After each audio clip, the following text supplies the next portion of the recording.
Hello guys and welcome back to Survivor Cook Islands, and today we're on the reunion, guys. I'm very excited. I know you guys are. My eye is relatively back to normal. There's a little bit of red left, but it's all good. It's not hurting anymore. But anyway, we're going to be jumping straight in. Hope you guys have enjoyed this series. I'm going to be doing my ranking later on, so make sure you stick around for that as well. It'll be a separate video, but it'll be out on the same day. So anyway, next week, starting on Monday, we will be starting Fiji. I'm super excited. I know you guys are too. So let's get going, shall we? Yule has just won $1 million in a very close, dramatic vote. Like I said, probably one of the most close and dramatic votes I've ever seen on Survivor. Like, genuinely, I can't think of another time where I've been that much in shock about who is going to win, because Ozzy and Yule both played such drastically different games, but they were both so absolutely incredible, and you just have to give them credit where credit's due at the end of the day. And plus, I love a reunion. I love the cheeky little, oh, let's hash out all the problems that we had on the island, and I know that there are going to be questions about all of the love romancing that happened on this series, but I'm sick of it. They shouldn't have called this season Cook Islands. They should have called it Love Island. It's the first time I've ever felt bad that somebody didn't win in the case of Ozzy. I mean, yeah, because like thinking back, I think the only other one that I could argue and be like, okay, I think that it could have gone either way, but realistically, I felt bad that this person didn't win, was maybe when Rob didn't win All Stars. Yeah, now he's saying that, I'm like, yeah, do you know what? Ozzy does need a crown, do you know what I mean? He does need a crown. He needs to be the sole survivor at some point, because bro dominated this game like we've never seen domination before. And like, to think that he was really on the outs at the beginning and he managed to work his way back to like top 3. That's kind of incredible if you ask me. in the totem pole of events, how big was that? It was huge. I mean, there's a lot of luck involved in playing this game. I got sent at the right time. I think he makes a fantastic point. You got lucky that you got sent when you got sent. Anybody on your team could have got sent, or anybody on another team could have got sent, but you got sent and you found the idol. That was pivotal in making your game work the way it did, because you used that as a threat. I think it worked a lot better in this series, having the overpowered idol, purely because it was used as a threat rather than a, oh, well, I've got it, but like, I'm not going to bother using it. Like, Yule was prepared to use it if he had to, but he never had to. Whereas Terry, in the last series, I mean, he never really had it. He never really had to use it, do you know what I mean? Until it was too late, and then he couldn't use it because it was top 3. I didn't realize at the time what an amazing challenge demon Ozzy was. But at that time, I thought our game was over, and I thought it was just a matter of trying to come out with, a good ending for the 4 of us. It must be horrifying to sit in that situation and be like, okay, 2 of our team have just defected to the other side. They are now like 8 strong. We're 4 strong. How are we going to get through this? And then the fact that you were able to make it all the way to the final 3 with 3 out of 4 of your alliance members, and the 4th one being voted out in 4th, is insane. Like, has there ever been a greater comeback story in this show? Maybe Chris, when he accidentally, well, he didn't accidentally at all, but he dominated the girls' alliance. Hey, all I'm saying is there's a lot of levels here. There's a lot of levels, and hey, they did fantastically. Another big key was how you managed to lure Jonathan back. I think, again, from a strategical point of view, Yule played a masterclass, because not only did he get the idol, but he was able to use the idol to lure Jonathan back over and create a more balancing effect in the tribe of 9.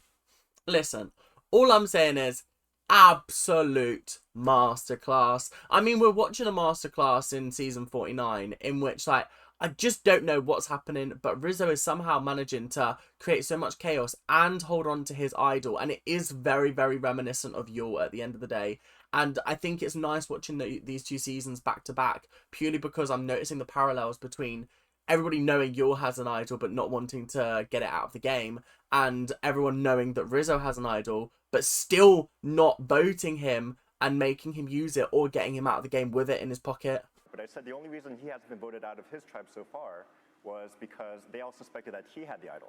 So if they ever find out that he really didn't have the idol, he'd be booted over the next round. Wow. Wow. Okay. Yul was playing 4D chess here. He was playing so well. The things he was saying to Jonathan, where he was like, yeah, your team believes that you have the idol, and that's the only reason why they haven't got rid of you. If I tell them I've got the idol, you're gone. You're going home. You're on the way to the jury house. You're off. Your Ponderosa's calling.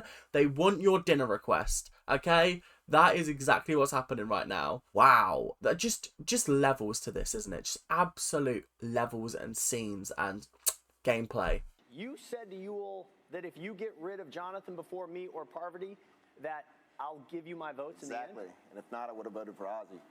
Interesting. It's been a couple of days since I last watched Survivor. I think probably a whole week at this point, honestly.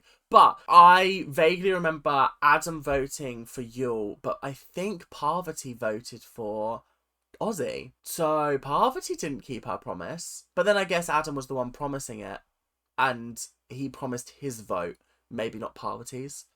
Yeah, okay, that makes sense. I really didn't know that Yul had promised the vote for Jonathan, and I tried to explain to Adam that no, that in fact was not the case. That us as a four had already made the decision. Yeah, that's actually tough. The fact that Adam was like, "Hey, please, Yul, please, we need your vote," but actually the four had already decided that Jonathan was going home. So really, Yul just benefited from something that was already happening.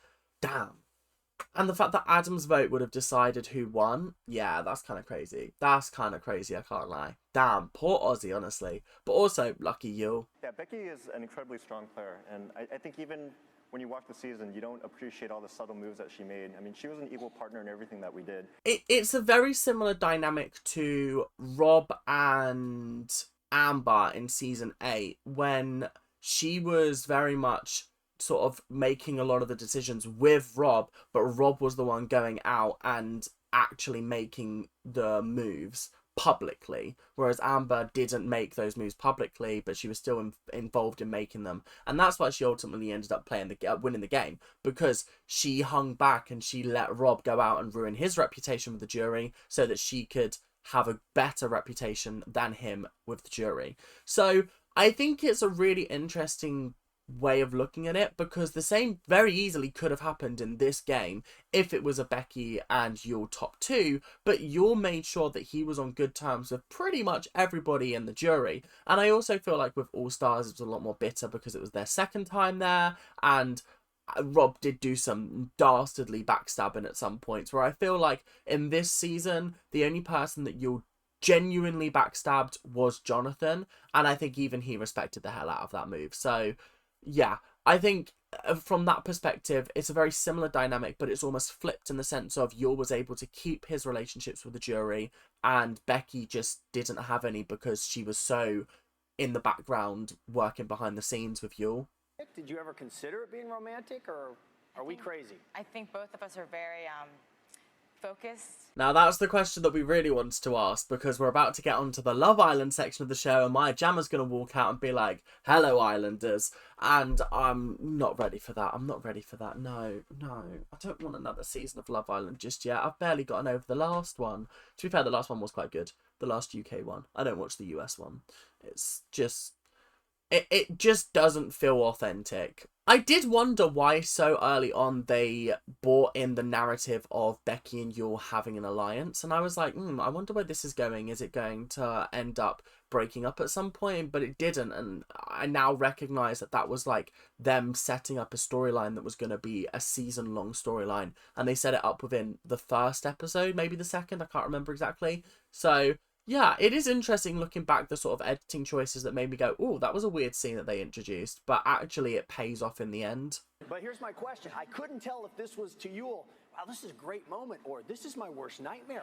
I think it would depend on how drunk I am. If I am sitting naked in a hot tub and I'm sober, get those bubbles up to maximum, because I'm not drunk enough for this. If I was drunk, yeah, I probably would be enjoying it. But if I was stone cold sober, oh my god, worst nightmare. Worst nightmare ever. I wanted to get the hell out of there, but didn't want to give them an opportunity to strategize, so I wanted to keep my eye on Parvati. I love the fact that he was like, I had to suffer in that hot tub just to make sure that Parvati didn't try and pull any moves on Ozzy. I suffered in that hot tub in order to keep my game afloat. But how do you learn to swim like that and spearfish and climb a coconut tree? Well, it all started with just swimming. It all started when I was 5 and I decided I wanted to swim. Honestly, the amount of skills that Ozzy had. I mean, to be fair, spearing fish, I don't know, is that a skill that he had before the island, or did he just naturally become good at it on the island? Climbing trees to get coconuts, again, was that something he was good at, or was it something that he just became good at on the island? Swimming, obviously, I feel like he would have practiced, but other than that, I feel like we're kind of reaching for questions here, Jeff. Come on. It was on his birthday. He took me out spearfishing, just showed me the ropes. And this is in Santa Barbara. Oh, so he had done spearfishing before the show. Okay. Okay then. Okay, fine. A lot of us have totally disconnected from, and we're here and we're surrounded by lights, cameras, and we don't have an idea of where we came from. I gotta be honest, Ozzy, you're boring me to pieces, bestie. You're boring me. I'm sorry, this is boring. This is really boring. Listen, just say you liked being out in the woods, in the jungle, in the forest. You liked being out there on that beach, and just leave it there. We don't need to be talking about humanity returning to its primal nature and that we've forgotten what it's like. We've moved on. We've moved on as a society. We don't need to live in the woods. We don't need to live in the woods. I like my roof, thank you very much. I do like my roof. If you want to go and live out in the woods, you go for it, bestie. I mean, I think I was antagonistic to other people, and obviously I rubbed them the wrong way. But it was a game. You know, you can't have a villain in a game. There's no villain in Monopoly. You know what? It actually brings up a very, very good point. There is no villain in Monopoly. Unless you count the Monopoly man. He's very evil. But, yeah, that's a good point. You can't have villains in a game because it's a game. You're playing to win. You can be antagonistic, absolutely. But you can't necessarily be a villain. And I think that's a very, very good point. You can be the villain in someone's story, but you can't be the villain. Do you know what I mean? Yeah, that's interesting. That's actually a very, very interesting take from Jonathan, and I do agree with it. You know, and they're like, what do you mean, Dad? And I'm like, oh, cancer and rat. Jonathan's kids saw the opportunity and took it. His daughter was like, oh my god, I'm on TV. Ah! And then was like, brother! I love that kids are just so sort of like not media trained and they're like, let me just wave at the camera, let me go, hi, I'm on TV, guys. Would not say things to me and who loved me just for who I am, exactly who I am as a complex person. And that makes me... The kids are on it, they're on it, they're on it, they're seeing that camera. Oh, the red light's on, quick, wave, quick. I'm kind of losing it. It is kind of funny, I can't lie. Because I think after that merge, I'm sure maybe Yule would try to convince me to go with them, and I wouldn't have flipped. See, that is very, very interesting. If they'd have gotten rid of Jonathan at that point in the game instead of Jenny, then they might have actually won. They might have actually won the game, do you know what I mean? That's kind of crazy, because Jenny's basically saying, I wouldn't have flipped. If Yule would have tried to have got me back on side, I wouldn't have flipped. I would have stayed true, they would have gone home, and we would have been up. We would have been up. Do people tend to just not get you at first? Well, they don't think I speak English. At first, do you understand English? And if I just look at them, they say it louder. Jeff doesn't know whether to laugh or be like, what? This is kind of awkward. I wasn't prepared for this.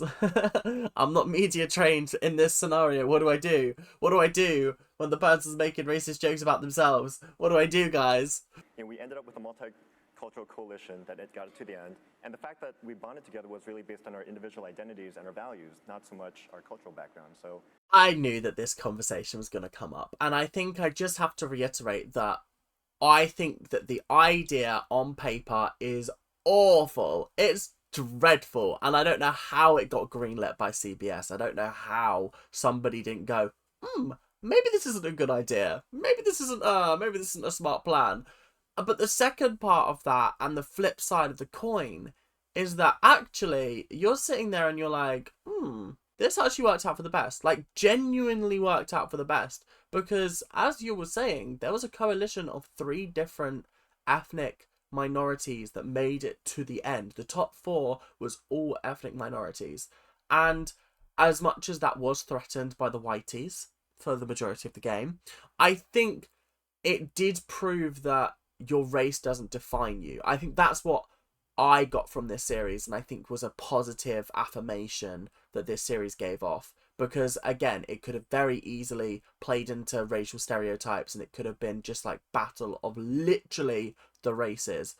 But it wasn't, and I think that's what made it such an engaging watch. Like, halfway through the series, I completely forgot that they were divided by race at the start.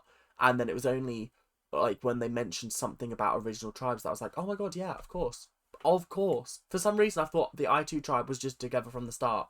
But obviously they weren't. So, I think it is a positive thing. It's just a very, very, very, very bad premise. But fortunately, positivity came from it in the end. But I was called a race traitor. I don't know why, because I think some felt I was obligated to stick with my racial background regardless. I think this is the flip side of the coin, isn't it? This is the flip side of dividing by race, is the fact that people will be up in arms about the fact that you didn't save your fellow black person, and you didn't save your fellow Asian person, and you didn't save your fellow this person. And I think that is incredibly bad when it comes to Survivor, because that should not dictate your choices in the game. I shouldn't be saving you just because of the color of our skin. I should be saving you because you're an asset, or I should be sending you home because you're a complication, or what's the opposite of an asset? A disadvantage to my game, or whatever, I don't know. So I feel like that is probably the negative side of doing something like this, because it forces people to be like, hey, why would you do that? Why would you send this person home? And I feel like that's kind of unfair on him, on Nate, if I'm being honest. Adam, what's the status today? You know, Candace is a great girl, and, you know, It's giving, we went on a date and it did not work out very well. Candace is a great girl and all, but... Parvati was, hi Parvati. She was warm, you know? Nate, yes or no? Yeah, I feel like we need an answer. Obviously, I know that they did date for a little bit, but come on, give us a concrete answer, bestie. Give us the concrete. Parvati, what kind of boxing do you do? I don't even know. It's called model boxing. I have been asking this in my head the whole time, and I really didn't want to be ignorant. But model boxing? What is model boxing? I've never heard of that before. Well, shortly after Survivor, I got contacted by the Janice Dickinson modeling agency. Yeah, well done, mate. You do look like a model, so I'm not surprised in the slightest. Janice Dickinson as well. She's a big deal. Flicka,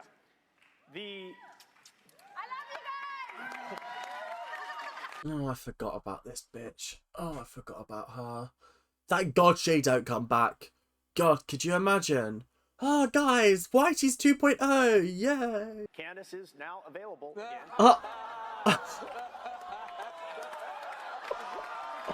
That has to be one of the funniest moments ever on Survivor, was when he was like, yeah, me and Candace are in love. I was like, what are you talking about? Please tell me what you're talking about. Because I know you're not talking about Candace. I know you're not talking about her.